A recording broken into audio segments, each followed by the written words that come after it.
Good evening, everyone. What an amazing turnout for the lecture this evening. My name is Frank Harvey, and I am the acting president and vice chancellor of Dalhousie University. It is such an honor for me to be serving in this role and to have the opportunity to welcome you to the annual Shaar Shalom lecture, once again in the McInnes Room of the Student Union Building. And a special welcome to our audience members who are joining virtually online. Before we begin, I'd like to acknowledge that the Student Union Building, Dalhousie University, and our entire community benefit from and sit on Mi'kma'ki, the ancestral and unceded territory of the Mi'kmaq people.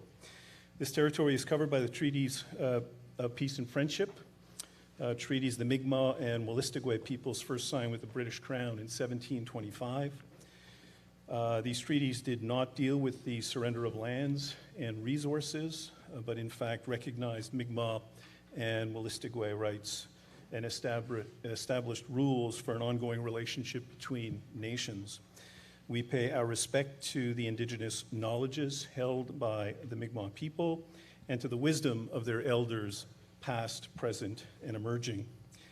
We are very grateful for our partnerships and our friendships across Dalhousie's campuses and our faculties and our administration, for our community leaders and elders, our Indigenous Advisory Council, our Indigenous Student Center, and our amazing Director of Indigenous Community Engagement, Kathy Martin, who will soon come to the podium to offer the traditional Mi'kmaq welcome to territory, and many other projects and initiatives across all of our faculties and all of our campuses. We will continue to work on and build on these critically important relationships and friendships because we are all treaty people, and we take these words and our commitment to truth and reconciliation very seriously.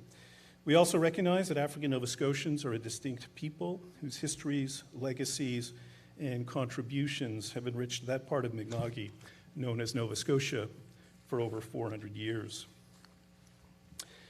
I want to begin by thanking the amazing quartet of music students from the Fountain School of Performing Arts for sharing their wonderful talents with us this evening.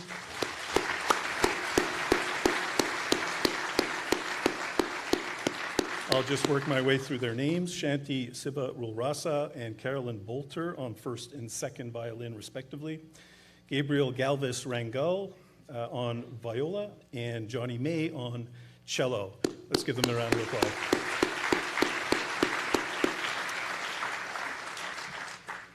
We are here this evening for the Faculty of Arts and Social Sciences and Dalhousie Annual Shaar Shalom Lecture. The Shaar Shalom Lecture is a public lecture series established over a decade ago in partnership with the Shaar Shalom congregation and the Faculty of Arts and Social Sciences. The lecture series, and in this case, a moderated discussion, are intended to capture our shared interests in exploring the broad themes of tolerance, multiculturalism, diversity, difference, and inclusion in Canada, the US, and globally. The principles and the values, tolerance, diversity, and inclusion, are becoming even more pressing today as the democratic institutions and the leaders and the political parties we typically rely on to defend and promote those values are fading and failing. When these pivotal countries and institutions are led by individuals that very often appear to be celebrating and exploiting racial tensions and intolerance and division and exclusion and nationalism, self-interests, and isolationism. These are the times when Dalhousie's Shaar Shalom Lecture Series and the arts, humanities, and social science faculties that sponsor them, these are the times that are becoming so critical. These are the series, lecture series that are becoming so vital. And these are the reasons that we are so grateful, incredibly grateful for the generosity of the anonymous donor and grateful for our partnerships with the Shaar Shalom Synagogue and congregation. I'd like to acknowledge and thank those from the congregation who are here this evening representing Shaar Shalom Synagogue, Rabbi Carlin, Dr. Seth Bloom, the former president of the Shaar Shalom Synagogue, who was instrumental early on in helping us develop the lecture series, and Joanna Wexler, the current president of the Shaar Shalom Synagogue. Thank you very much.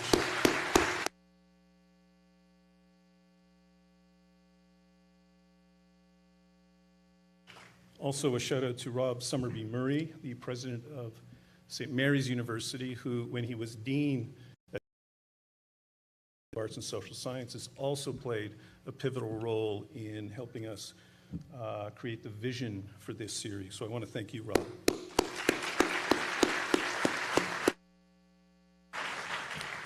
This year we have the distinct honor of welcoming two of Canada's most distinguished leaders, social justice champions, and global peace and security advocates. His Excellency Ambassador and Permanent Representative of Canada to the United Nations, the Honourable Bob Rae.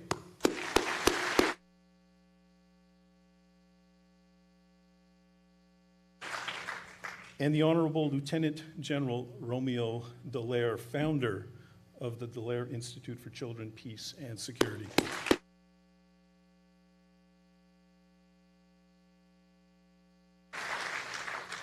The topic for this evening's discussion is international human rights and Canada's role in a polarized world.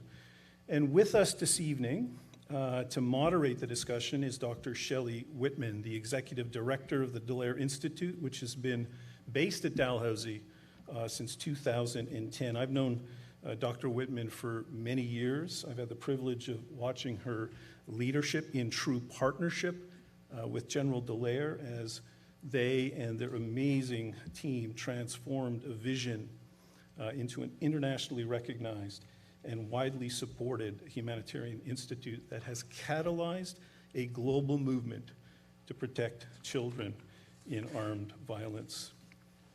I will not list the incredible policy and training achievements that the Institute has developed over the years. I will let Dr. Whitman do this, but I will note that Dr. Whitman received the Canadian Progress Club Women of Excellence Award in 2014. And in 2017, the Dallaire Institute was the recipient of the Human Rights Watch Voices of Justice Award. I'm also delighted to share that this past January, Dr. Whitman received the Queen Elizabeth Platinum Jubilee Medal, recognizing her many outstanding contributions to various humanitarian efforts. Congratulations, Dr. Whitman, and thank you for being here.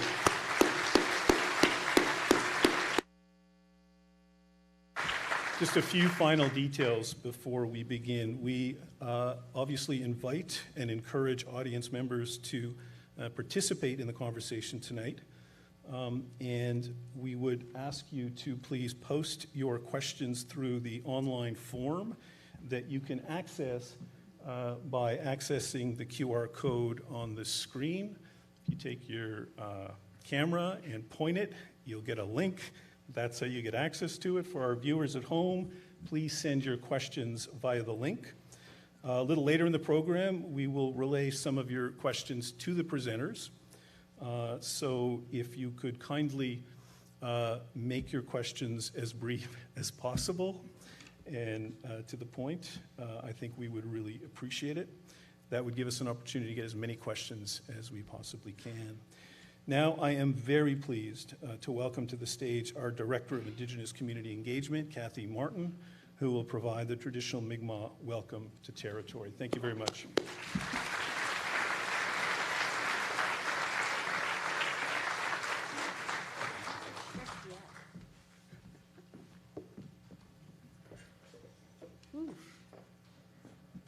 I'm glad I didn't see all of you before I came up here.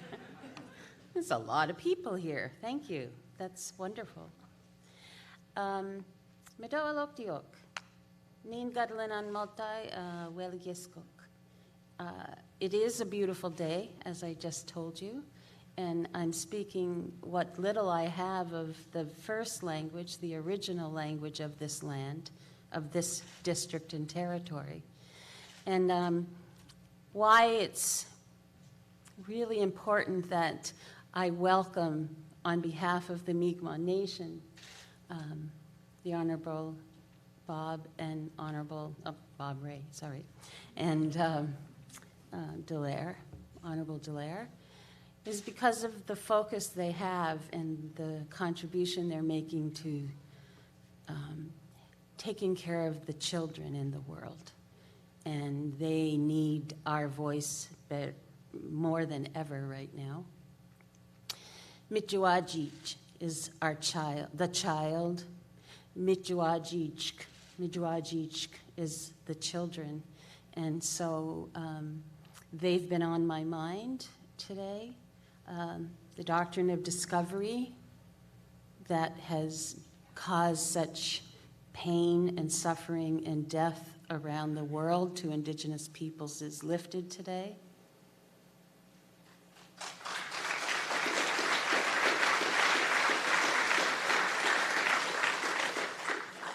I won't even comment on that yet. And an incredible, powerful day with the release of Portapique report. And I know for sure that if there's anybody that is gaining from this, it's the Mitjuajij, the children of those families who they've lost. And thank you. I pray that this report, like many of the reports that came from the Indigenous world, does not sit on anyone's shelf anymore. And so my prayers are for the families today, the families of Portapique, the families around the world who are trying desperately to save their children by feeding their children. And so I honor these two people for coming and for the work that they do. And a couple years ago, just before COVID, I was at another great event where two other of my, friends arrived, David Suzuki and Bob Lewis, Mr. Lewis, and I was thinking, wow, now we had them, now we have them, like we're going somewhere. Yeah. And so kudos to all of those who worked so hard to bring them. I know it's not easy to find a date for popular people to come together. Sarah Denny of Eskasoni is an elder that taught me to sing this chant, and I like to offer that. She taught us who should sing it, when we should sing it, and who shouldn't sing it. So that's a lot of learning, and I'm not going to spend time talking to you about it, but I was taught to sing this when nations come together and when before a feast. And we're going to feast on some fairly great words tonight. And the drum represents the heartbeat of Mother Earth and the heartbeat of our mother. And we all understand this. And if you can't remember why you know this, it was a time when you were in your mom's womb. And she taught you this language. And it's the language of the heart, and it's that we speak from the heart. And in my territory, the Mi'kma'ki, we're taught from when we were learning it, that you always speak from your heart in this land. And then the whole world understands you. Because it's not just the language we all heard in the womb, it's our mother's language, and it's the truth. Guano de, guano de, guano de, guano danahi, guanalia, guano danahi,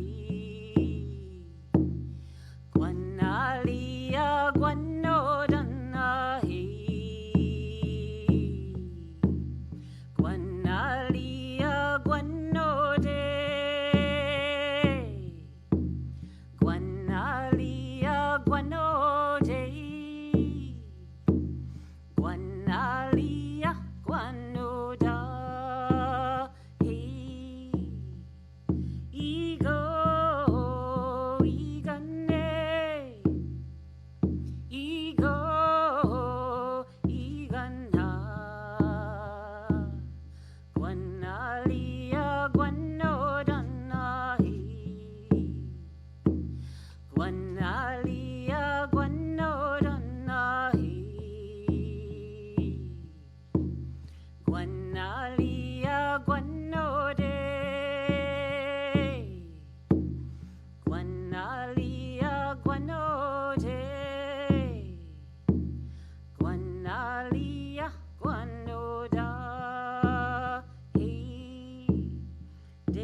just forgot to say welcome to the unceded territory of the Ulnu, the people, or as we're known today as Mi'kmaq. And especially I'd like to welcome our honored guests tonight for coming here and enjoy being here. Walaliok and Sitnogama.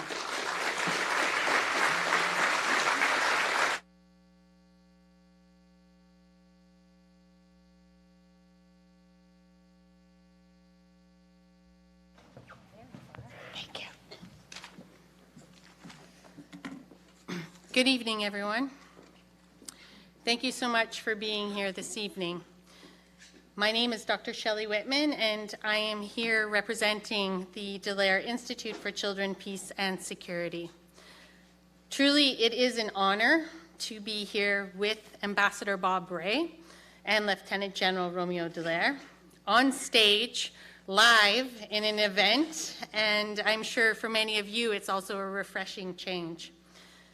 I want to also thank the Shaar Shalom Synagogue and the lecture series and this opportunity to be able to be a participant here in a unique space to have a dialogue on an important issue with two gentlemen who I have had the opportunity to work with and to engage on important discussions with.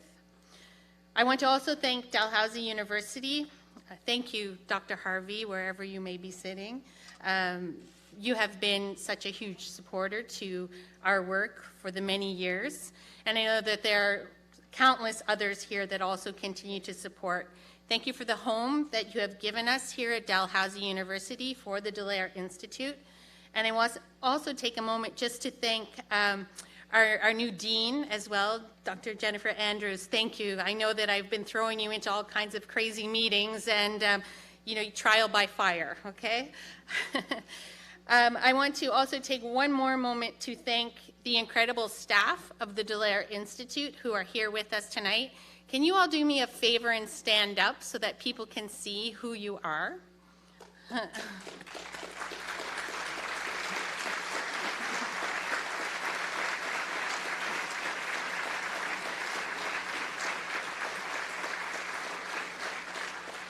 I just want you to recognize that we have representatives of our team that are here tonight from Uruguay, from the Democratic Republic of Congo, and just the depth and breadth of the individuals that I have the great honor to work with every day.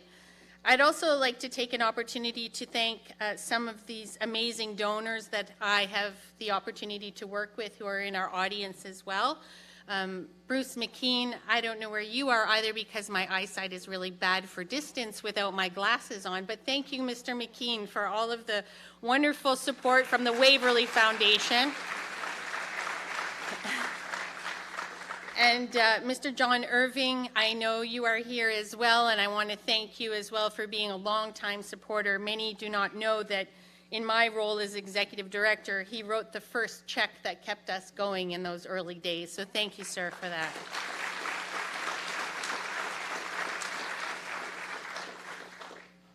I'd also like to take this opportunity now to just give a brief introduction of the two individuals who I am sure many of you are well aware of who they are and what they're notable for.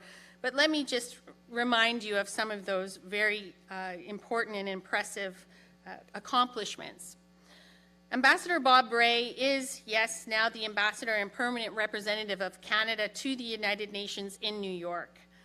But Mr. Ray has served as Premier of Ontario from 1990 to 95, as interim leader of the Liberal Party of Canada from 2011 to 2013.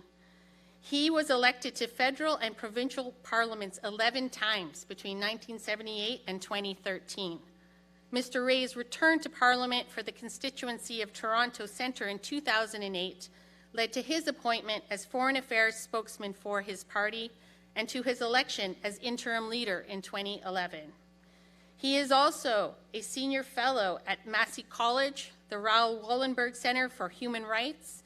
He has served as the chief negotiator for the for the 9 First Nations that are members of the Matawa Tribal Council in Northern Ontario between 2013 and 2018. In October 2017, Mr. Ray was appointed as Canada's special envoy to Myanmar.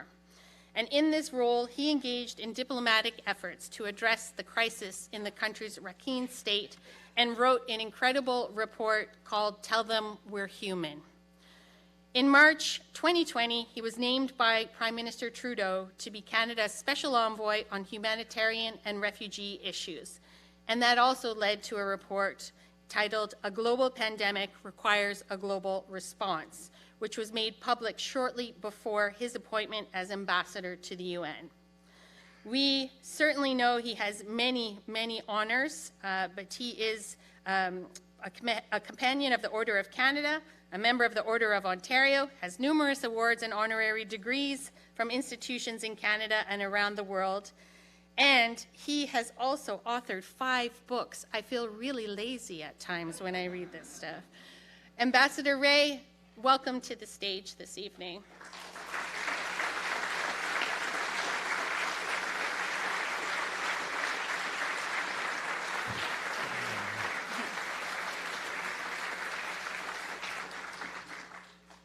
Next, we have the Honorable Lieutenant General Roméo Dallaire, who is joining us this evening. I really don't think you need any introduction. He is someone who has been here as a part of many key events at Dalhousie University, but I do want you to know a few key things that I would like to remind you of. He has been the founder of what is now the Dallaire Institute for Children, Peace, and Security, which was originally called the Child Soldiers Initiative in 2007. The vision that he had to address preventing the recruitment and use of children was born out of the experience that he had as the UN Force Commander of UNAMIR in 1994 and the Rwanda genocide. He has been a fearless fighter for the improvement of mental health amongst service personnel, as well as a champion to end mass atrocities and genocide around the globe. And he has caused us all to stop and ask the question, are all humans human? So tonight, I would like to welcome Lieutenant General Dallaire also to the stage, sir.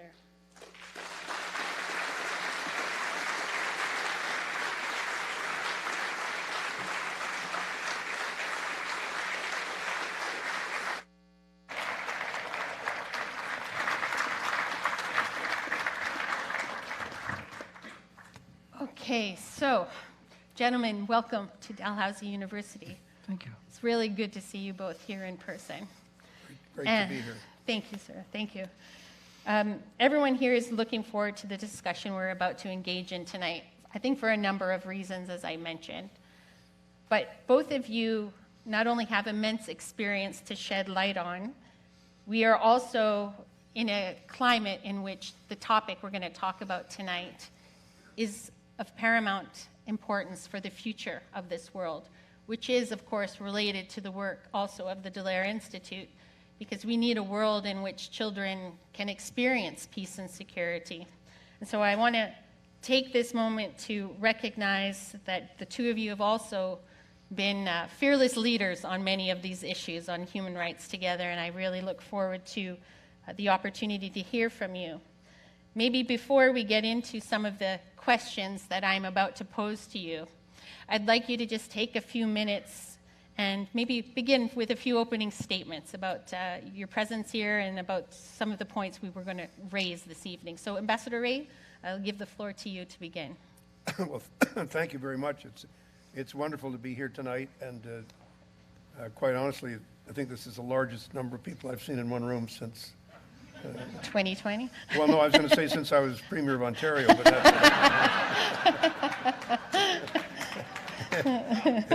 I find that the further away I get from political office, the greater reverence and the support I have. It's quite wonderful. I recommend it to many people who I can think of at the moment. It's a real pleasure to be here, and it's a great pleasure to be here with, if I may, with Roméo, because I've had the great honor of working with Roméo in Parliament and getting to know him a bit as a member of the Liberal caucus. And I have to say that it really is wonderful to have him as a leader in our country and somebody who's done so much and is doing so much and continues to lead the fight in so many ways with such incredible passion and determination. And I can say from personal experience, he is unstoppable. And so it's a real pleasure to be able to work with him and to contribute to him. I also want to say that this is the 75th anniversary this year of the UN Declaration, Universal Declaration on Human Rights. The pen holder for the declaration was a maritimer from New Brunswick, John Humphrey, who was a great international lawyer, an international public servant, as well as being a legal scholar. And we're going to be talking tonight, I think, about some of the concepts that made their way into the charter, the declaration, and that are still very live today and are still very contested today.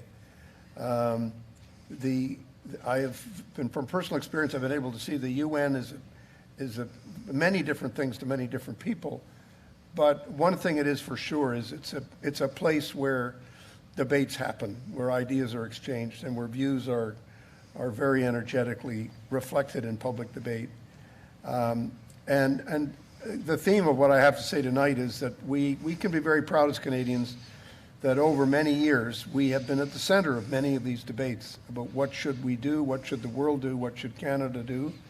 And I think it's very important for us to live up to that tradition, to respect it, to know about it, to understand it, and also to be able to reflect it in what we do now, and not just what we did or, this is a great achievement, but to say, here are the things that we need to do in the future. So I'm really looking forward to this conversation and to questions, and look forward to a good exchange. And it's great to be back in Halifax, in Nova Scotia, and at Dalhousie. It's great to be here. I really appreciate the chance to speak to you. And I want to express a final appreciation to the Shaar Shalom Synagogue for making this event, this tradition alive and keep it alive here in the city. The commitment to human rights and the fact that, as I think one of the themes of tonight will be, human rights are human. They do belong to all of us. Whatever our faith, our religion, our ethnicity may be, there are such things that link us all together as fellow citizens of the world. So it's wonderful that the synagogue is taking this leadership role, and I really appreciate the chance to be with the community here in Halifax. So thank you. Thank you, Ambassador.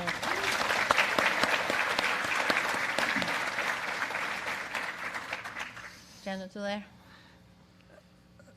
I've been asked to be brief. And a retired general and certainly a retired senator, that is certainly not the forte that we project, but I will attempt to do that.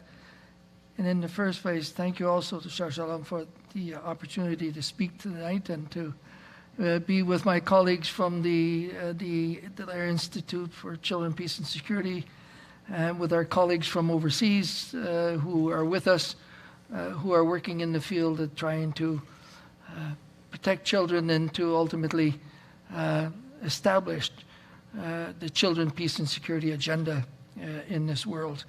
And so well done to my team and to Shelly. And to you, sir, I remember very well the time we were in caucus, a demanding time. But there's one thing that I would like to mention, if I may, although maybe we're not supposed to talk about what happened in caucus, but I can tell you it would make great news if we were able to talk about it. There is, in the political sphere that we've created, an aversion to risk and an attention to the very near-term tactical sort of problematics that face us daily. And so it is difficult to try to project into the future, to try to anticipate and to try to shape. And so as a general officer coming in the Senate as an apprentice politician, and having spent 11 of my 36 years in different military institutions, strategic thinking was part of the evolution to that sort of level of responsibility. I found that the whole political construct was so tactical near term that it was rather disconcerting, and I could understand why we often couldn't communicate. But the only strategic thinker, the only one who projected well beyond tomorrow morning's Globe and Mail, heaven forbid, or the near-term 15-minute sort of punch that had to come out in the media, the only one that had that was Bob Ray, and when you were leading. And there was a sense that we knew we were moving beyond the horizon, and that there was an objective out there, and that the future was ours to shape in the political sphere of this country. And that was refreshing to be able to work with you and brief you and seek decisions from you as we tried to figure out what, in fact, this country was going to be moving to and how the party was going to be part of it. So the only strategic thinker and strategic person who could articulate beyond the next hill was him, and I loved him for it, and so I thank you for it. Thank you.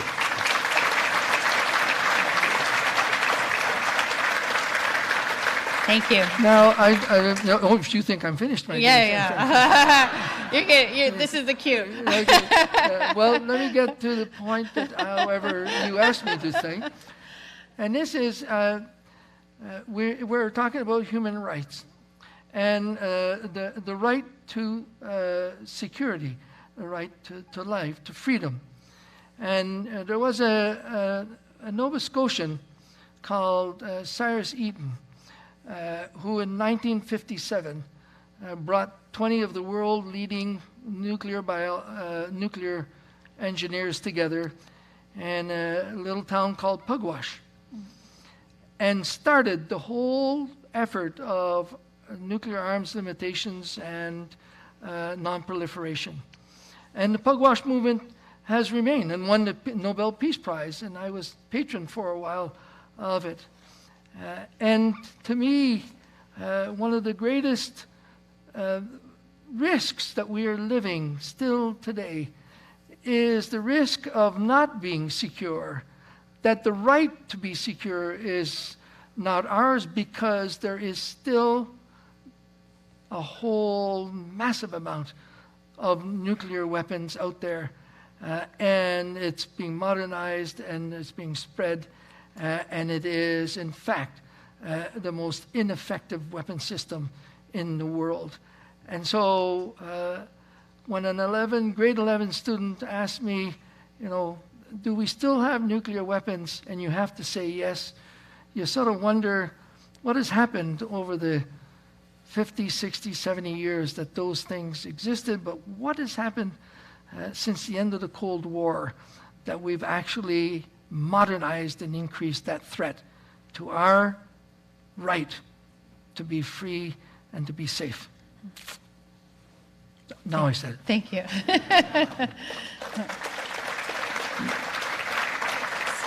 So I'm going to take the opportunity to pose some questions to each of you.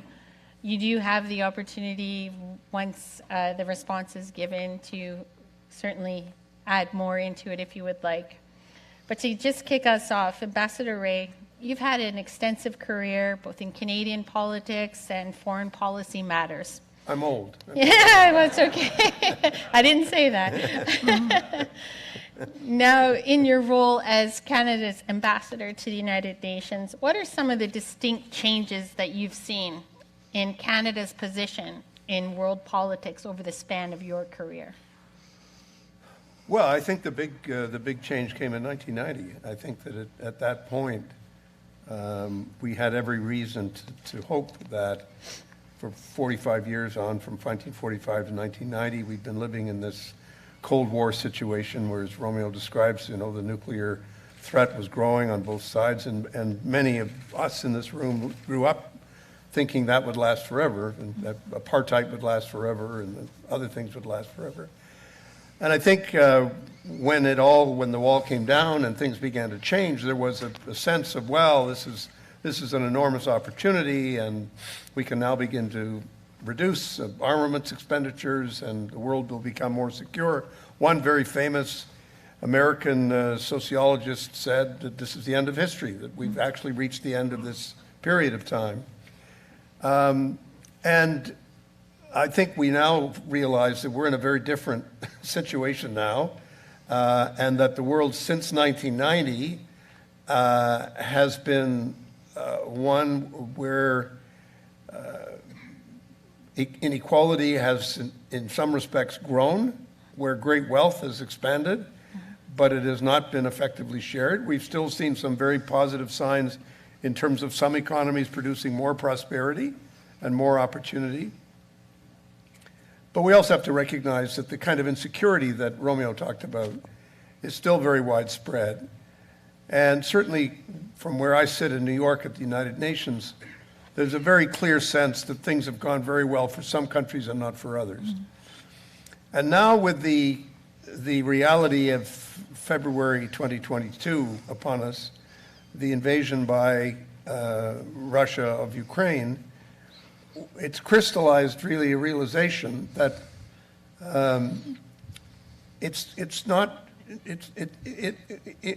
it actually has been possible to go back to the conditions of World War I. Right. We see a kind of conflict that nobody imagined would still be in Europe. But we have to understand something, and an African diplomat said to me this to me the other day, very directly. He said, well, maybe that conflict has not been happening in Europe, but it has been happening in Africa. And not enough people have been paying attention. Yeah. Roméo has been paying attention, Great point. but not enough people have been paying attention. And so this is a world in which there's greater inequality, in which there is climate change, which is a threat to the planet, of which we are now more aware than we were either in 1990 or certainly in 1945, when very few people, I think, had ever thought of the concept. And now we're dealing with the consequences of a pandemic. And in each of these cases, the one thing that I feel is really true is that global governance does not match global problems. Yeah. There's a complete mismatch between our ability to govern and to deal with these problems and the problems themselves. And this is important because at the national level, you say, we've got all these problems, but nobody goes around saying, well, we don't have the ability to deal with them. Well, of course we do. We can debate how we deal with them, but but no one questions, do we have the ability to deal with them? But when it comes to these global problems, everybody's pointing at somebody else, saying, oh, that's your responsibility, that's your fault, that's your responsibility, that's somebody else. And it's important to remember the budget of the UN Secretariat is smaller than the budget of Metropolitan Toronto. It's larger than Metropolitan Halifax. I was talking to the mayor about that today. But we need to understand, we need to put these things in perspective. Sure. Global governance is actually very small, very fragile, and very, very imperfect. So there's a ton that we have to do to bring our ability to govern and to deal with problems and the problems in line with each other. And that, I think, is how we have to be thinking in the future about what are we trying to do. We're trying to build a global capacity to actually deal with the problems that the globe faces. There is no Nova Scotia solution to climate change. There is a Nova Scotia participation in the solution to climate change, but it's a global problem. The global pandemic is global. It's not local. It's a global problem. But our thinking about it is not global. The global is an afterthought. And that's a real problem for us and for the world, I think. Yes, thank you, thank you. May I say Yes, it? Gemma, go ahead. And you used the perfect reference point of 1990 with the end of the Cold War. And I remember still so much the peace dividend that everybody was going after. I remember Lloyd Axworthy with human security, soft power. And I also remember that we were finally going to be potentially out of the Eurocentric concerns of security and actually moving into the developing world and potentially prevent many of the imploding nations Right. and failing states, and found that we didn't have the tools even to handle that. And that went on. But as we were sort of living a hope of being able to be more engaged in moving humanity, the whole of humanity, and not just the North, forward, because we were not armed to the teeth in the Eurocentric way, two things happened. One, the Europeans in particular bought into that and disarmed significantly, brought in the European Union and got rid of centuries of all kinds of infighting and so on. But the other side of it, in which I feel we've been duped, is that the Americans, the Russians, and the Chinese rearmed. And so the three big ones rearmed while everybody else was pulling back into a whole different way of looking at security. And they were still building it based on power, on use of force, on hegemony. And so what happened in Ukraine is, to my great fear, an initial phase of our return to 1946, at least that, if not the First World War, and that this Ukraine scenario is the start of a series and a complex arena of the big powers actually using power and potentially dragging us in, not trying to solve it, but dragging us in. And the proof of that is, look at how Europe is now rearming. And look at Finland and Sweden joining NATO. Absolutely unthinkable stuff. When I was deploying in Norway, we could never imagine going through Finland, and now a member. So it is of enormous significance, this transition that we've now find ourselves facing, to which we really don't have an answer to the big players being prepared to play a big game. Yeah. General, maybe just to build off of these important points that the both of you have raised, it's pretty easy to be negative about the world right now. Yet, despite everything you have seen in your career and the challenges that you've faced, both those in caucus as well as those when you've been abroad in missions such as the one that you were in Rwanda in 1994, and the efforts that you and I have engaged in to get countries and organizations around the world to think about how we can better protect children from armed violence. So when you think of some of these efforts that you've been involved in and where we're at right now in terms of the world, how is it that we can not feel discouraged? How is it you can keep fighting the good fight when we're looking at this world today, and what would you like us to remember about hope on these issues? There's a real risk of being Pollyanna if you articulate potentially an optimism for the future. I believe that there is a question that we've got to individually ask ourselves in regards to that future. And that has driven me a lot in what I've been doing. And the question is and the planet are in a survival mode, or that humanity and the planet, but humanity in particular, is going to continue to thrive. If there is a basic premise that we are in a survival mode, then we're going to curtail so much of initiative, free thinking, new ideas, risk-taking, wanting to go beyond what we see right now and anticipate a longer-term perspective of what humanity might be able to move to. with just that much more brain power and technology-based. I think generations like the current millenniums and the Z generations, who are, in my opinion, generations without borders. They're already global. They see this as just a little ball. And so when they look at environment, they look at the world. When they look at humanity and human rights, they look at the world, all of humanity, because we can do that now. And so with that perspective, I remain optimistic that fundamentally we are not Darwinian-based to want to beat each other up in order to achieve a certain level of serenity. That I believe fundamentally that we are going to move to lasting peace.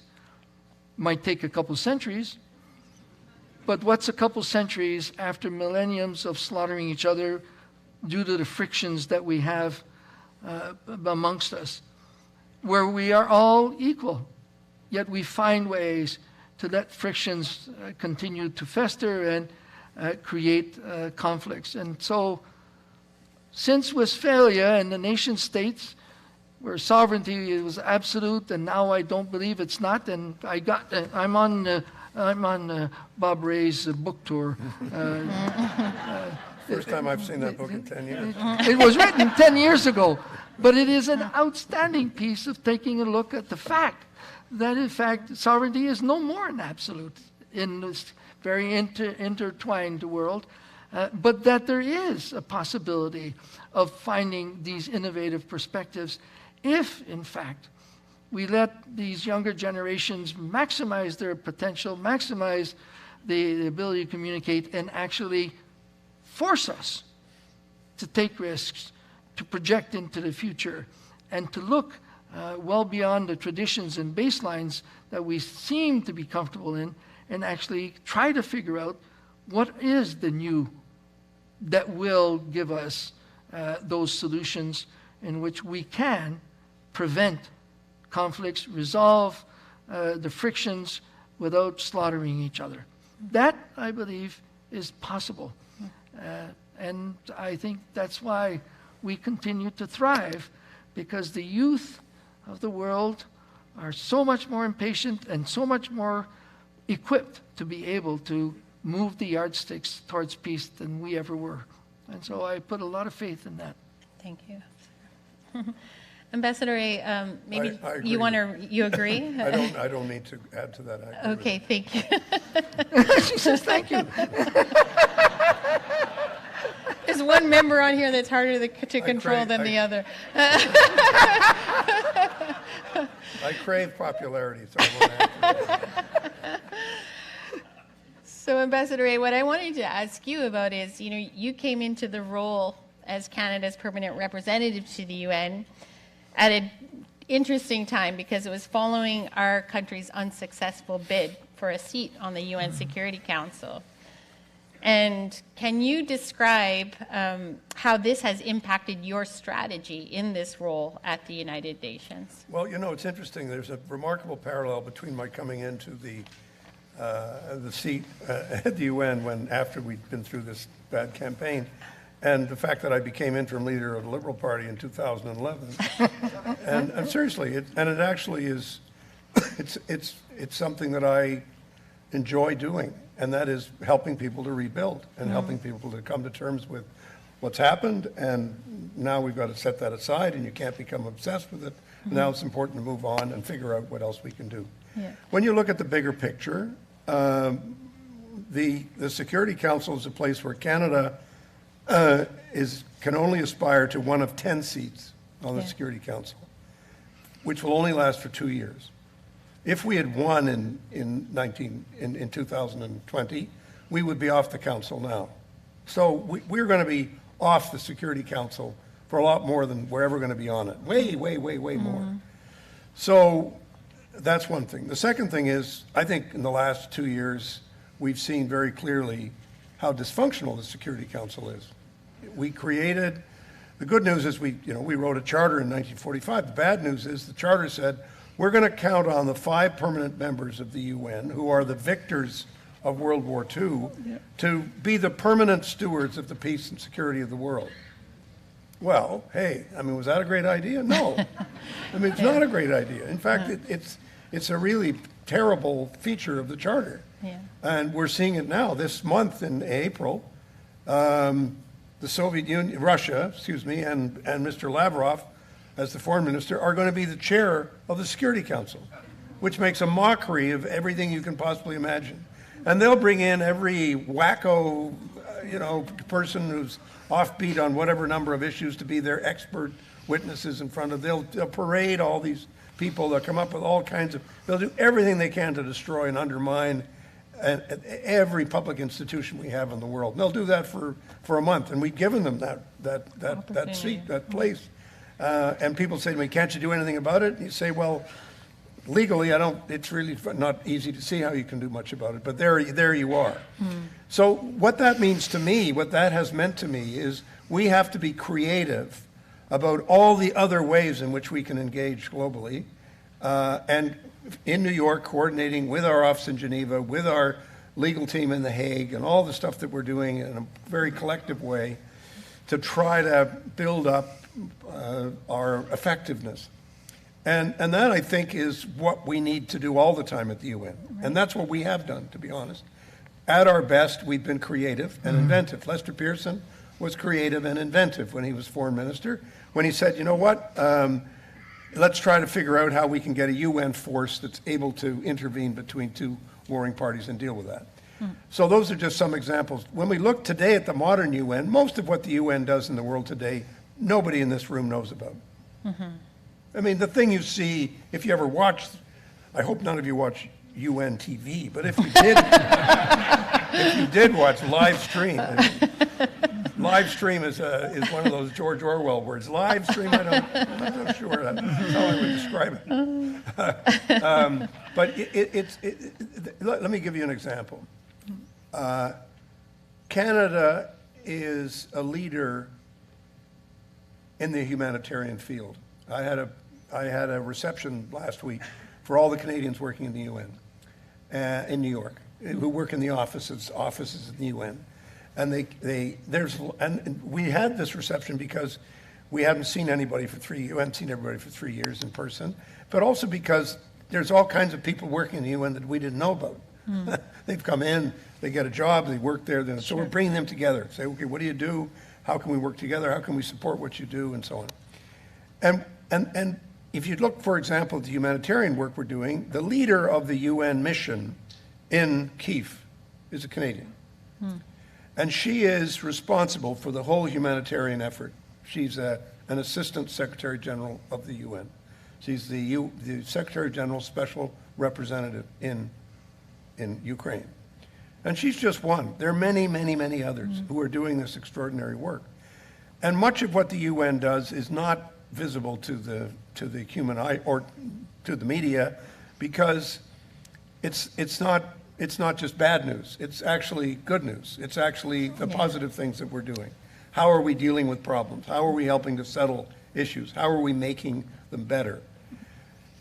And so I think our job is really to put all of the offices in the UN in perspective. We will be contesting other work at the UN. We're going to be aspiring to be on the Human Rights Council again, which again is something that comes through every once in a while, and we'll do that in Geneva. We're also going to be aspiring to become on the executive of the Economic and Social Council, which it's where most of our public money is spent in the UN system, is on the work of the development agencies and UNICEF and all of the humanitarian work that we do and the development work that we do.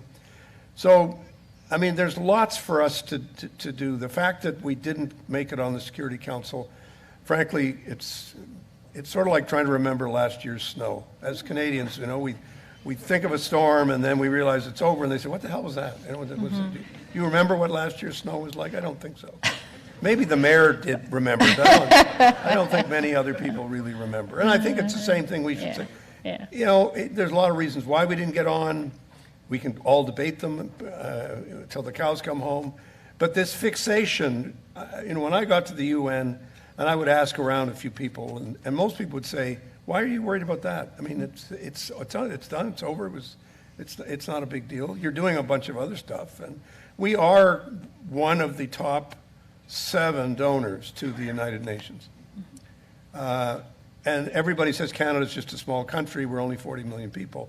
In the UN, we're actually a big deal, and we do a lot. And I think we try to tell more Canadians about what we do and how we do it. But I also think it's important for us to be proud of what we do, but also to recognize that there's a hell of a lot more for us still to do. And Yeah. that's where I think we have to engage. Yeah, for sure. And maybe, a point I wanted to ask the both of you is, I think that was a really interesting comment about the number of Canadians that are working inside the UN. I remember working at the UN and knowing how many other citizens of my country were working there. There are non-governmental organizations all over the world that Canadians are running as well, where there are spaces where there aren't even diplomatic missions of Canada that exist. So what I would want to ask the two of you is, we talk about the Government of Canada perspective, but what should the average Canadian citizens be doing to try to also impact this democratic decline and authoritarianism? What is it that we want more of Canadians to take a responsibility for in helping to improve this situation also? That means I'm supposed to answer. Yeah. There is in our country a tendency to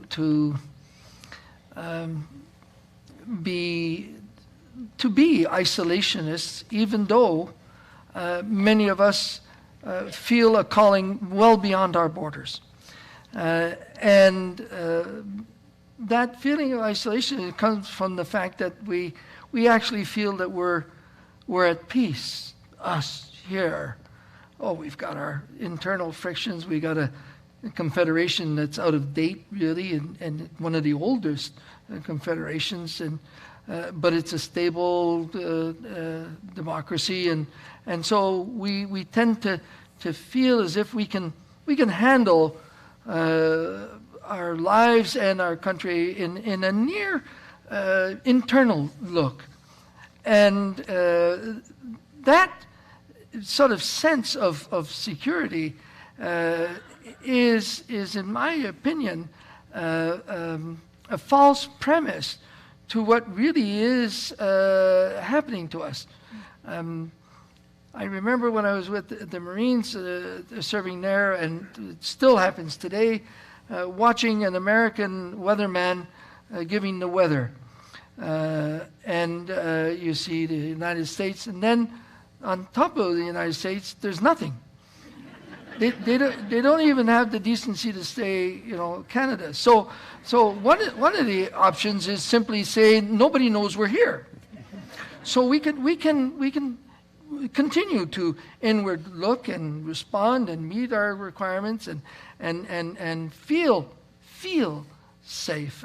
That's one perspective that seems to satisfy so many of us. The other perspective is that we can guarantee that sort of isolationism, sort of protection by maybe we'll build a wall. It's already been thought of, but when 9/11 happened, we started to fiddle with our human rights, our civil liberties. We were pushing this ability to close the country down from anybody coming from outside. So we could actually reinforce that perspective of continuing to look internally and feel, or at least sense, that we're at peace. Or we can, on the contrary, be more aware that there's a lot of rage out in the world, and that the only way to attenuate that rage from spreading and in fact influencing significantly our national capabilities, internal security, and so on, is by going to the source of the rage, to be engaged beyond our borders, to preemptively influence the security within the global environment of nation states, and trying to assist in preventing the conflicts, in attenuating the frictions, in being innovative and risk-taking, in engaging, in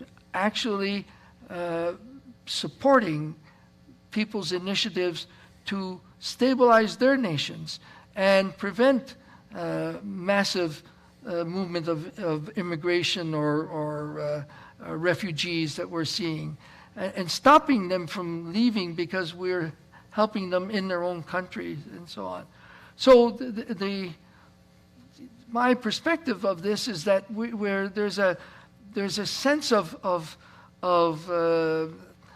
passiveness that is within us because we feel that we've pretty well got the thing reasonably aced, and ignoring the fact that we are extremely still vulnerable to whatever conflicts out there, from pandemics that happen in many of the refugee camps, to hatred that leads to extremism, that leads to terrorism, to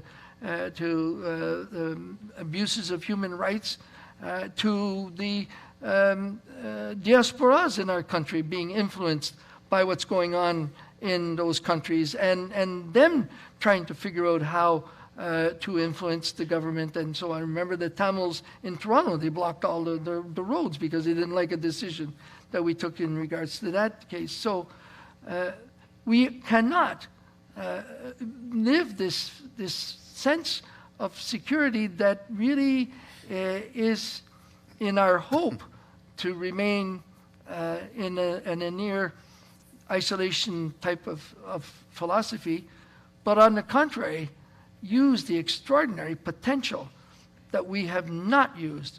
We have not punched over our weight. The only time we came close to it was in World War II, when we had 1 million people in uniform and we were one of the 3 armies to go across those beaches. Since then, we have not punched our weight. We have so much more yet to provide.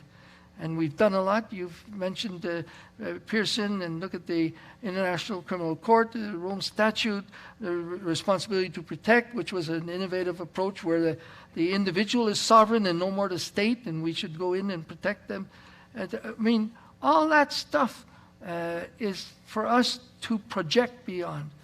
And I fear that we don't seem to want to get our political elites to want to engage in that type of building our security and the true security and peace in the future, and are satisfied in trying to keep us nearly locked in at home. A couple of things that occur to me. One of them is that you asked the question, what can people do? Yeah. And the answer is a lot. Yeah. Because so much of the good things that are happening at home and are happening globally are being done by citizens. Mm-hmm. And one of the things that is quite exciting, the way that new technology is developing, is that we can, at the UN, we can connect with citizen groups all over the world. States don't like it. Mm. The foreign ministers and the ambassadors are very uncomfortable when you interview young women and talk about their views on early childhood marriage, and having them speak candidly about why they want that, yeah, and why they want to go to school. We've had some of the most compelling meetings I've had in the last while have been with women in Afghanistan speaking to us from Afghanistan directly and talking to us very directly. Right. And that's had a huge impact on us and thinking about what's going on. So there's a lot, and there's a lot that people are doing, and there's a lot that we can do. But the second thing I want to say, I didn't want to leave here tonight without paying tribute to the person who I consider to be the founder of Canadian foreign policy, who's a Haligonian, Sir Robert Borden. Mm-hmm. Because Borden was the leader of our country when we went to war in 1914. And like all the leaders in the world at that time, he had no idea what this war was. nothing in his life that would have prepared him for the tragedy that he had to preside over. And when you read Borden's biography, and when you read his memoirs, you realize how overwhelmed he was by the war as a war leader, and what it meant to him to have had the experience of putting young men at such risk. And at the end of the war, he told his cabinet, I'm going to the Paris Peace Conference. And they said, what? You're going where? You're going to Paris? For how long are you going to go? He said, as long as it takes. Could take 8 months. Wait a minute. You're leaving for 8 months to go and to be off in Paris negotiating a treaty? He said, oh, I know it sounds luxurious, but we have to be there. We lost 60,000 young men on the battlefield. And if you think I'm going to let other countries decide what the structure of the world looks like after the war, there's no way. We're in this thing now. We're here. We're in it. And we're not leaving. And he insisted against the British, didn't want him to. He insisted on signing the treaty. He insisted on joining the League of Nations as an independent country. And that was really the moment at which people said, whoa, this is it. We're on the stage. Right. And then, of course, like always happens, we reverted, right, very quickly. The biggest isolationist was Mackenzie King. He didn't want to have any risk taking. He was adverse to that. Let every sleeping dog lie. Let them lie there for as long as they possibly can. Don't disturb any of them. And Neville Chamberlain, who was the sort of the classic model of this thinking, gave his famous speech on the radio after the Munich Agreement, when they basically gave away Czechoslovakia. They carved it up and threw the pieces to the neighbors, particularly Germany. And he said, we're not going to war because of a conflict in a little country far away of which we know nothing. Well, how did that work out? 1938, 1939, we were at war. And again, a huge conflagration. And a new generation of Canadians came, which another Haligonian, Charles Ritchie, was a great example, said we got to lead our way through back onto the world stage. General MacNaughton was our first ambassador to the United Nations. And it seems to me that we go through these waves when, as Roméo's described quite rightly, we often think we're a global leader and we're in the world and we're listening to the call of the world. Yeah, some people are, but not everybody is. And there's a tremendous tendency to think that, maybe we don't have to take these risks. And I can tell you, quite honestly, I feel now that there are still issues where I have to fight the fight, not in New York, but in Ottawa. Yeah. And say to folks, actually, we have to take some risks. And we have to engage.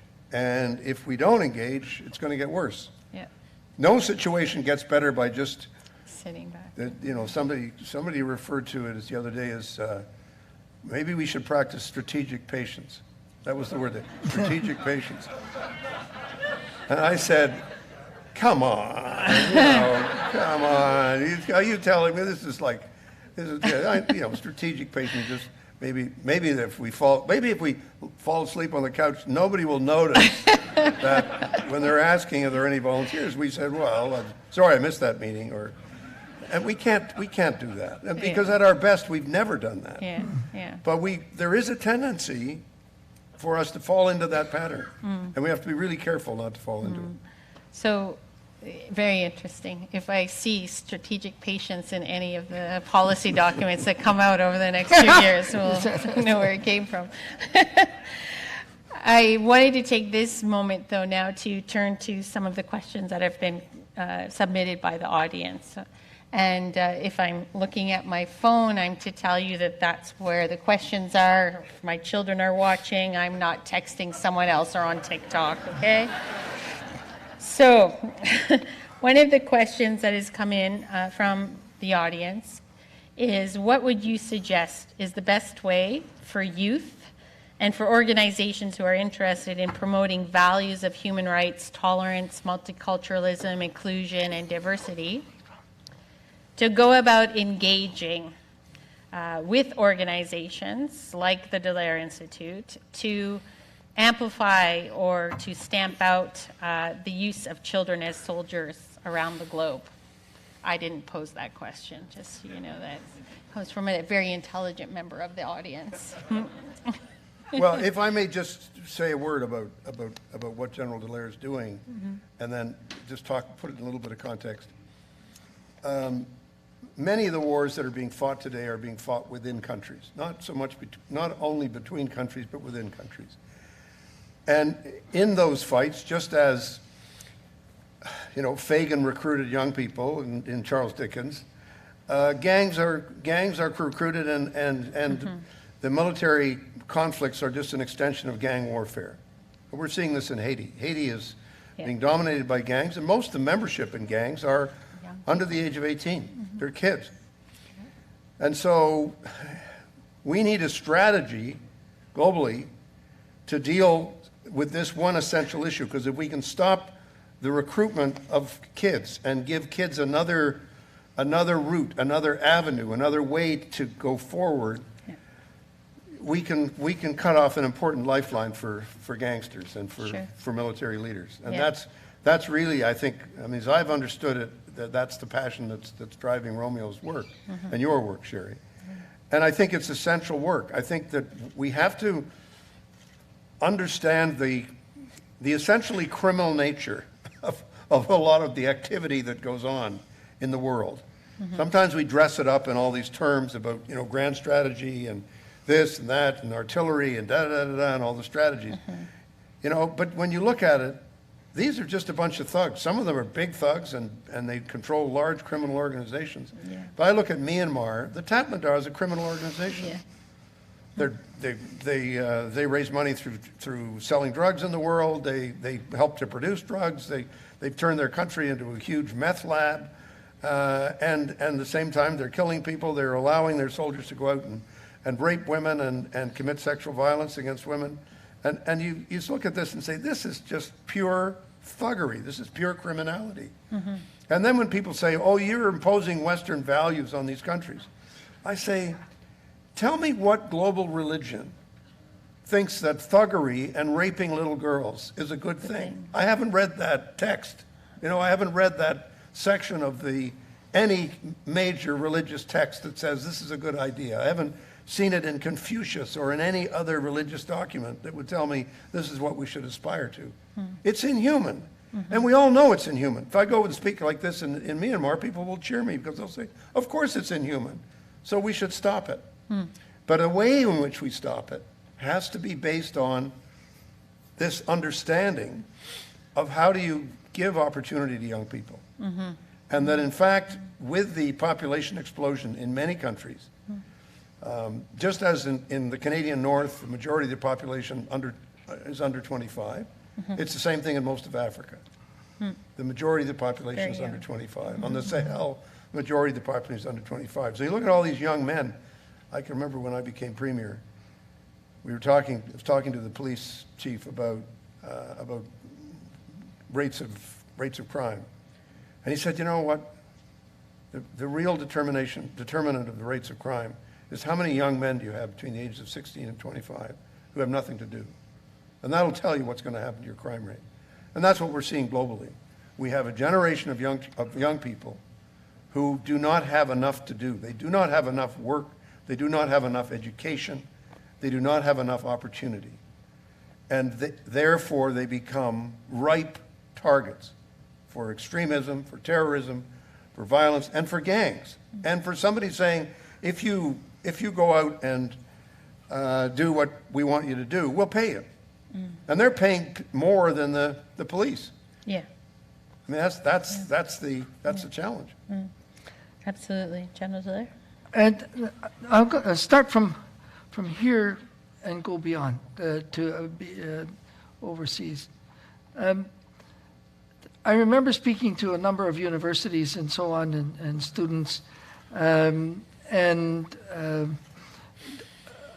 talking talking about, how can we change? And the question would come, how can we get engaged? We got no power, we got no influence. How can we really change? Well, one of the things I told them right off the bat, I said, one of the first things you might want to consider is that we create a rite of passage after your undergraduate degree or your college degree, sort of a technical college degree. I said, you have a pair of sneakers under your bed that have been soiled on the earth of a developing country, that you've actually gone and heard, felt, smelt, listened to, and tasted what is actually happening to 80-90% of humanity, and bring that experience back home and look at those sneakers every now and again and what you want to see into the future and what you might want to influence into the future in regards to fellow humans, your peers. The second thing I would tell them is, I said in the last federal election, there was 2.9 million votes that were not used for those between the ages of 18 and just under 30. And I'm for voting at 16. But anyways, that's another story. So I said 2.9 million votes never used. When you look at the voting patterns that we have, a professor from this university can take a class of 50, go to a polling booth, and probably change the person who's going to Ottawa by only 15, 20 votes. I said, you have the balance of power in this democracy, and you're not using it. If you consolidate it as you can, if you focused as you can, if you wanted to engage as you can have a shift of power in the political construct of our nation. It's in your hands, the balance of power. So there is room for engagement and being able to influence the policies and how we move forward and how we can get engaged in more of us being involved in attempting to prevent catastrophic scenarios and crimes against humanity, like the use of children as instruments of war. In those nation states that are imploding and failing, which is the bulk of what is going on today, although Ukraine and Russia, in that fight, they're using child soldiers, they're using youths, and in a variety of roles, from carrying ammunition to food to actually fighting and so on. But in so many of those nations, with the population, some of them 50% are 15 and younger, 15 years old and younger. The obligation is to give them options and help the societies provide them options and prevent the recruitment by more conscious of the fact that children used in conflicts create generational wars, because that's all they know. They got no education, they got no money, they got no abilities, and so all they have is a continuum of war, banditry, and so on.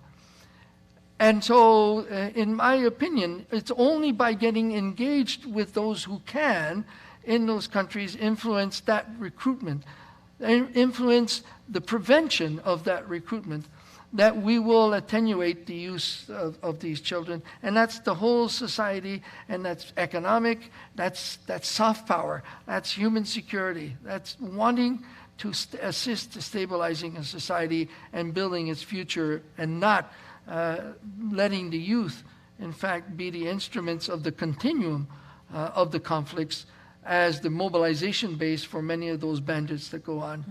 And lastly, we've been involved with police forces here in Canada with youth gangs and diaspora gangs.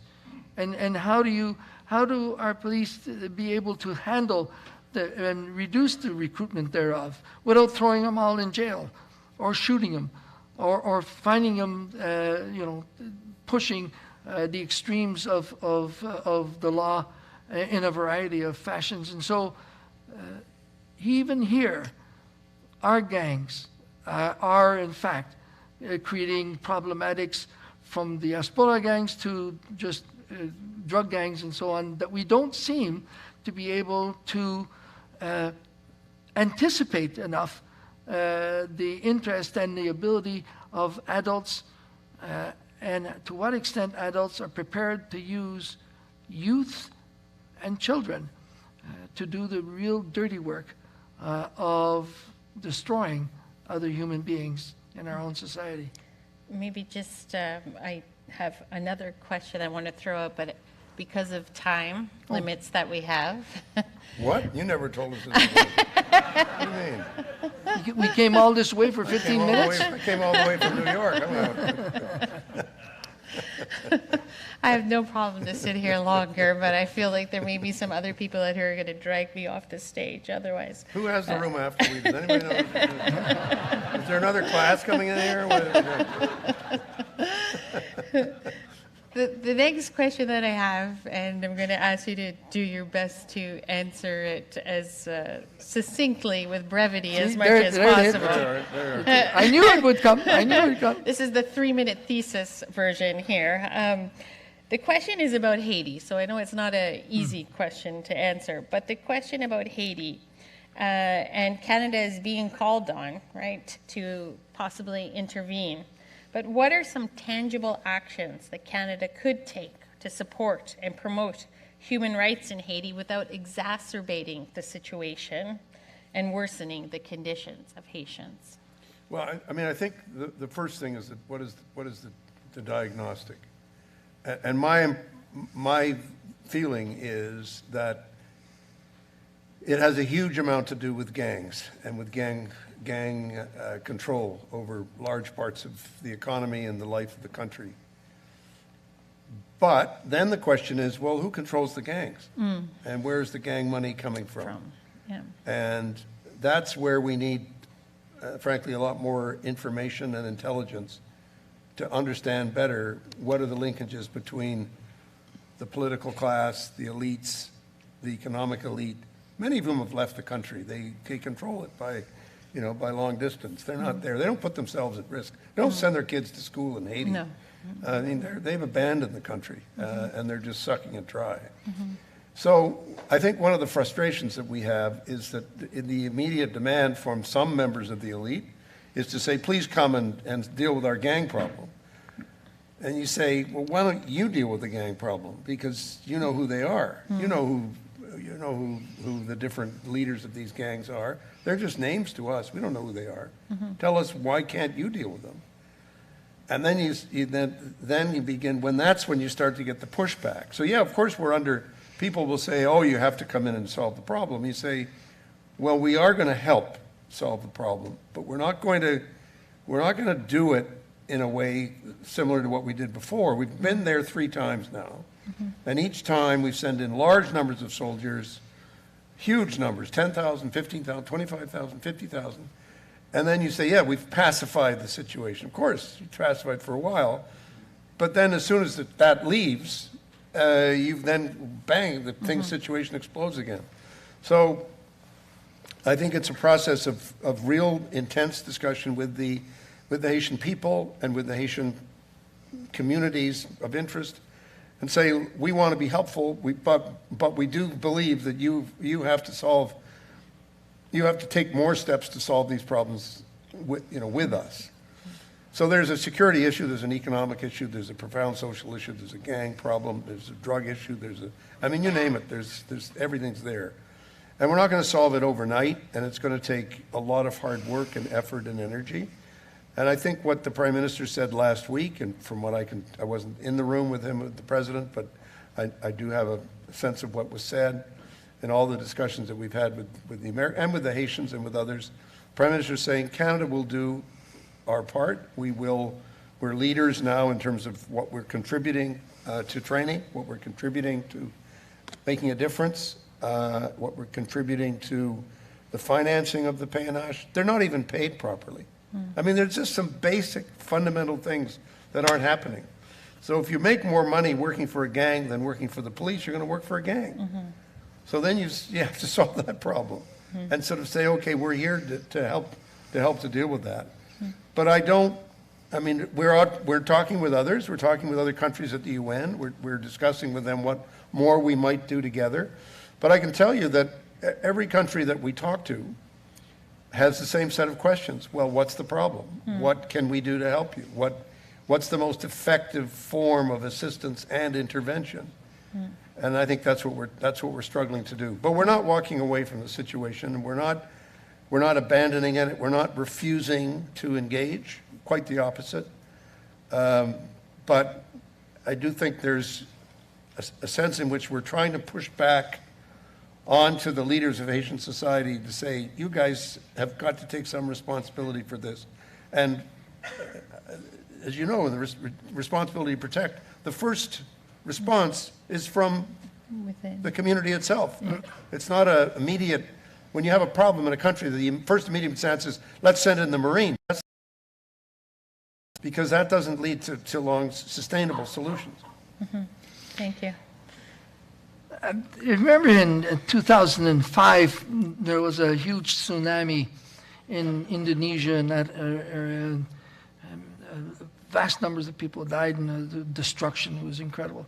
At the same time, I was in Darfur, and in Darfur, there had been already about 200,000 people killed. There was close to 1 million that had been internally displaced. The Sudanese government was using militias to rape the women and destroy the Darfurian African Sudanese, which were Darfurians. The world shifted to the tsunami. And we poured a lot of money and effort and energy into that natural disaster, right? Boom, we all went in there.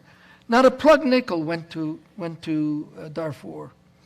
We had a small UN force that was not equipped to be able to handle it. We had a comprehensive peace agreement that was ineffective. And nothing. But there were more people killed, injured, internally displaced, refugeed, and raped in Darfur than there was in that Indonesia tsunami. Then in Haiti, we have an earthquake. And my son was part of the force that went in. And we sent him in for a couple months to help stabilize the situation. And we were able to bring in assets to assist in trying to restabilize communications and infrastructure and things like that. But now we've got a scenario of an imploding nation, a failing state, a country without governance. We've got a situation of enormous ambiguity and complexity with so many factors, so many disciplines engaged in it, but we don't seem to have either the same sense of urgency, we're concerned, but same sense of urgency to a natural disaster. But what I find so maddening, even since Rwanda, 30 years ago next year, is that we haven't found really new, innovative, multidisciplinary solutions to these complex problems that create dilemmas of engagement or not. And too often people simply revert to use of force or presence of force, which is the last criteria in R2P, because we simply don't have the sense of wanting to put these innovative solutions and also engage long term. Afghanistan, 10 years, is short term. You're going to shift and assist a nation to adapt and to look into democracy, freedom, really, freedom and so on in a nation. You're in there for 40 years, 50 years. Don't have to fight or shoot all the time, of course. But you're engaged for that sort of multi-generational commitment. And as we went in the past, as we do with many of our UN missions, we're there for 6 months or 2 years or 4 years, and then we create certain havocs, and then we're gone. We have no sustaining power. We don't have the will to have this, or have the same intestinal fortitude to sustain an ability to find long-lasting solutions and permit the frictions of their differences to be ironed out in the longer term by shifting some of their cultural, some of their national sort of ways of doing things. This is commitment. This is the nature of the beast that we've now entered, this revolutionary era in those failing states. But we're still working on 4-year terms. We're still short term. We're still trying to maybe set up an atmosphere of security, but we're not in the entrails of the frictions and trying to bring multidisciplinary solutions, which include security, of course, to actually bring that nation to slowly into an atmosphere of security. So, Mr. Ambassador, we've committed and we're looking at it and we're trying to solve it, but we don't have that innovative drive to want to bring even a new lexicon of how we can establish peace and security You're absolutely, into it. I mean, Roméo, you're absolutely right. The only difference between you and me is that I'm at this coalface at the moment, and I'm saying to people, we've got to come up with better solutions. We don't, I mean, the problem we have in government is the problem of stovepipes. You know, I do this is my job. I do this is my job. You do your job, I do my job. And of course, as the sort of, many of you who know me will know how common this comment would be from others today. Say, Bob, stay in your lane. Stay in your lane. Like, don't start talking to people about. I said, what the hell? How can we possibly? It's staying in our lanes that creates this problem. Yeah. Because the military will say, look, this isn't a military problem. And then the police will say, well, it's not a typical policing problem. And so you sort of say, well, then maybe we need you guys to figure out how you might create a force that can actually engage. But then it's not just, we learned this lesson, at least thought we'd learned this lesson in Afghanistan when John Manley wrote his report. And he said, if we're going to do this, we have to take it seriously, and it has to be an all of government and all of society engagement. And we can't just rely on the military to solve the problem. We can't just rely on soft power, can't just rely on hard. You need to have a range of ways of intervening that are going to be sustainable. And I couldn't agree more with Romeo's point. And one of the things that I really do believe is true is that if we are going to engage in Haiti, and I think you can tell what side of the debate I'm on, when we decide exactly what further steps we're going to take and others are going to take, we have to understand that this is not a short-term, quick in and out, there we're done and it's solved and it's over. That's not the nature of the journey we're on, because this is a nation that has been in our neighborhood for hundreds of years, and since the beginning of Haitian democracy, which resulted from a revolt by slaves at the time of the French Revolution, we have not sustained that country. We've done lots of things to take advantage of it, but we have not sustained it.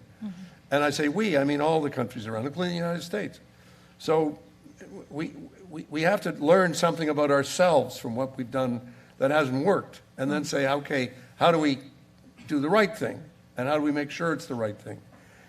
Or at least the mistakes that we make will be new ones, but we shouldn't be afraid to make mistakes. But we have to understand that we have to learn from them and then say, well, don't do that again. Figure out the way of intervening more effectively. And I do think that's the debate that's ongoing right now in Ottawa, but not just in Ottawa, in New York and in other capitals, where countries are thinking about, well, what more can we do?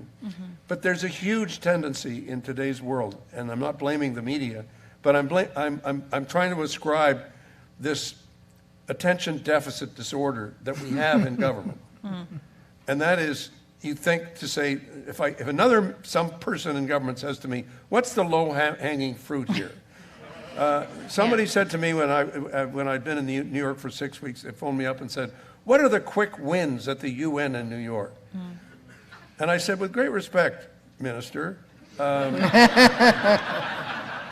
That's a really dumb question. Because, I mean, look, I'm 74 years old. I can get fired tomorrow. I mean, that's fine. I mean, I've got other things I Yeah, can do. it's a great position to be in. I know. I mean, I'm quite happy. I'd rather not be, but I know it's not forever. But we really have to fight back against these tendencies to say, you know, show me what's the, and this is what Roméo was saying about modern politics. What's the headline going to be tomorrow in the paper? What is how do we package this as an amenable project? Well, I mean, if here we are in a moment that is sponsored by Shaar Shalom. I mean, what would Moses' media advisors have said to him? Don't find a quick win, Moses. You don't have to spend 40 years taking people through the desert. Right? Can you cut it down to 5, or can you get the 10 Commandments reduced to 6 or 7? I mean, it's preposterous. It would have made Lent easier. Well, it would make yeah. But I'm just saying we got to think about the fact that great leadership, whenever it's been expressed in our public lives, and it has been from time to time, has always been about bringing out the best in people, and has always been about having the guts to lead and take risks. Yeah. And say, this is what we have to do. Sure. And I believe this is what we have to do. And I'm trying to persuade you this is what we have to do. Yeah. That's what we expect of our leaders. Yeah, absolutely. And guess what he did? He separated the water and he Yeah, found well, it no, out. he went ahead. He did it. Innovative thinking. I mean, But amazing engineering. I mean, that's incredible. And I think on that point, I have a last statement. yes, sir, a last statement. And maybe, Ambassador, you might want to also. But in opportunities like this, I like to say that I don't think there's a more significant time for us to serve not only internally, but to serve beyond our borders, either in uniform, as NGOs, in the political world, the humanitarian world, and so on, nation building, because of the fragility of the states and how they are trying to figure out the future and how the peoples are doing it. But I do wish to bring to your attention that they serve not expecting thank yous, they just serve expecting support. And so, as an example, when Marie was taking my wife taking the body bags and they were moving them from Afghanistan, the soldiers who were serving for that mission and can in the future will have casualty, they asked only 2 things of their fellow citizens. One is give them the tools to succeed and have the same intestinal fortitude that they have to be able to sustain that effort in the long term to see that success or that advancement. And 2, however, is when they come back in body bags or injured, that they and their families be treated with respect and dignity, and they don't have to fight again to live decently as injured veterans, be they military or be they from the civil service or be they from the diplomatic corps. To be able to live decently injured from what they've seen overseas and have to fight to be able to be them and their families decent.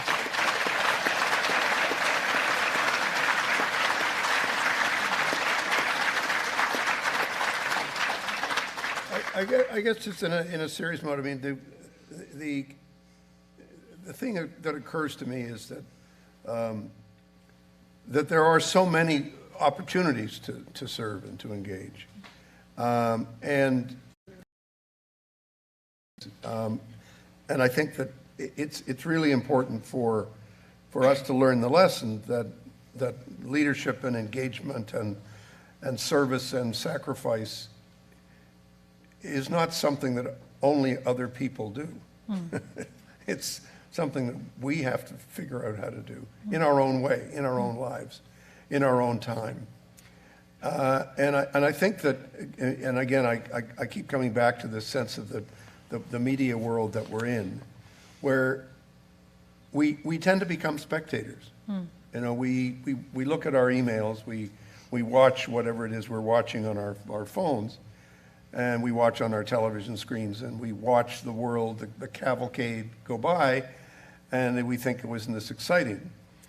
And the great writers who looked at this world, like Aldous Huxley and George Orwell, who described it in Brave New World in 1984, said this is a very dangerous mindset to get in, because you're watching and you're doing, and you're allowing yourself to become a bystander. And I just don't think we live in a world right now where we can afford to be bystanders, because there's too much to be engaged in not doing that. And my last point is that, and I think General Dallaire and I maybe immodestly can say that this we're sort of part of what we're doing with our lives, is I know that people went on strike in France for 4 months because they raising the retirement age from 62 to 64 or the other way around. And I say to myself, it doesn't stop at any given age point. It just keeps on going. And we all learn that we can do this at different points in our lives in different ways. And I think the people that we admire the most in life, I think of President Carter, who's and his family at this moment in time. But there's a guy who in his 80s was building houses, and in his 90s was still thinking about how do we make more peace in the world. The process doesn't stop. Yeah. And we used to think, well, you know, you can put your feet up now. You sort of say, well, I don't want to put my feet up for too long. I mean, you put your feet up for a while, and then you say, well, now you got to get out and do stuff. And I think that's a very important sort of lesson for all of us as we. It is the time of year. It's a moment of reflection. Nowruz, new season coming, except in Halifax, apparently it's somewhat delayed or something. I don't know, you're meteorologically challenged in Nova Scotia. But it is. I think it is a time for us to reflect on this stuff. Thank you so much. Thank you to the both of you for the important reflections tonight and the opportunity to be here with both of you on stage and to share it with all of you here and those who are online. I think there's so much for us to think about in terms of so many issues that we ourselves can take on. Those who are academics here, what is your role? Those who are part of the community, what is your role as business leaders? Some of the political leaders that are here that are both local as well as those who are at a national level. So I really thank you both for this opportunity tonight and for inspiring us all, I believe, to think a little differently about our space and place in this world. And I want to just maybe take a moment to also thank an example of a corporate sponsor that is doing just that, Intact Insurance, who is with us. They're a huge supporter to the Dallaire Institute, and they've just renewed their commitment to us. They've been with us for 10 years coming this year. So I want to really thank them as well for their commitment.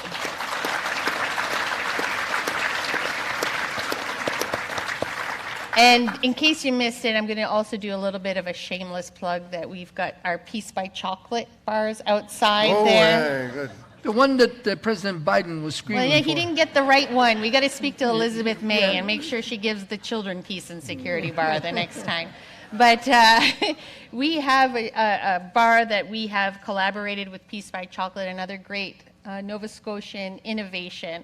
And I think that point was raised here a few times tonight between the both of you about how some very amazing Nova Scotians have also been contributors to peace around the world. And I want us to have some pride about that too, that just because we are little and meteorologically challenged doesn't mean that we can't also influence the world, all right? So.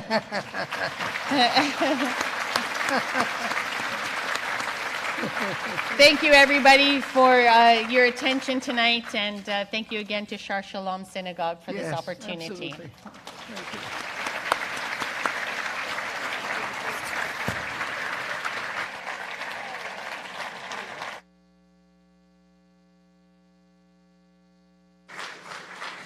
If I can just hold your attention for a very, very short period of time, I just have a couple of words to say. One quick sec. I'm Seth Bloom. I'm the representative of the Shaar Shalom. I just want to thank you all for coming and being in attendance tonight, everyone virtually and in person tonight. On behalf of the Shaar, this is a partnership that we deeply value with Dalhousie, and I hope you all enjoyed tonight's lecture. You know, the purpose of this lecture series is to bring attention to important and relevant topics, and boy, we had a lot of topics that we discussed tonight on how we can really be more tolerant. I'm happy to say that this year's lecture is the largest we've ever had. We actually had a wait list. And between shedding masks and the weather cooperating, it's really nice to see the momentum that we have generated with this lecture series, and you really felt it here tonight. This is the first year that we've had 2 speakers on stage, and I thought it went rather well. Please give me a sec to say a few words of thanks. To Ambassador Ray, thank you for coming to Halifax and illuminating us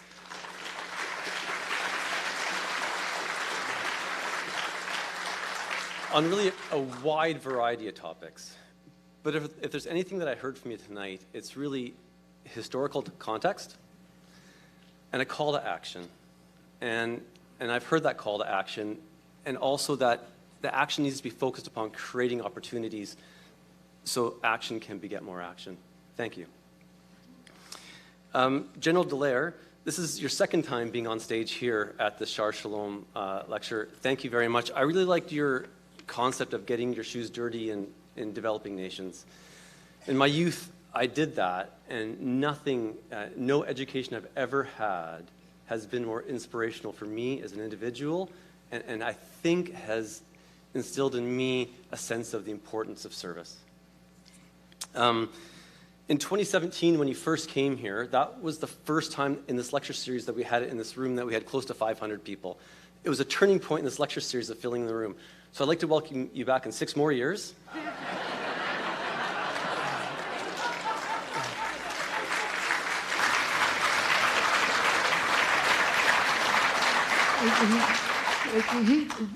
The ambassador said at 74, there's nothing like, there's no such thing as retirement. I'm 76. I'd like to give you, it doesn't exist. I'd like to give you an early thank you for your agreement. That's how you do it. Dr. Whitman, thank you so much for your expertise in moderating tonight's discussion. A few more thank yous to Frank Harvey. Thank you again for being such a long-term friend of this lecture series. And again, helping us get where we are. Elder Kathy Martin, thank you so much for opening this talk tonight with your presence. To Dean Jennifer Andrews, I really look forward to collaborating with you in the future and sustaining the relationship between the Shaar Shalom FAS, Faculty of Arts and Social Sciences in Dal, and to Tara Graham, who really put all the finer details tonight to make this night happen, and to Genevieve McIntyre, who also has been long-term involvement in this lecture series. So please tune in again next year. I look forward to hopefully being here for a great lecture. Thank you. Now we can get up. But wait, there's more. There's one last few comments. I'm going to release you because you've had a really long night. So I just want to say thank you again to Shaar Shalom, to Seth, and to Rabbi Carlin. We're so grateful to General Dallaire and Ambassador Ray to be here. And thanks to Shelly and to Kate Swanson, who moderated the questions. Have a great night. Go. You're up. You're moving. Have a great night. Thank you.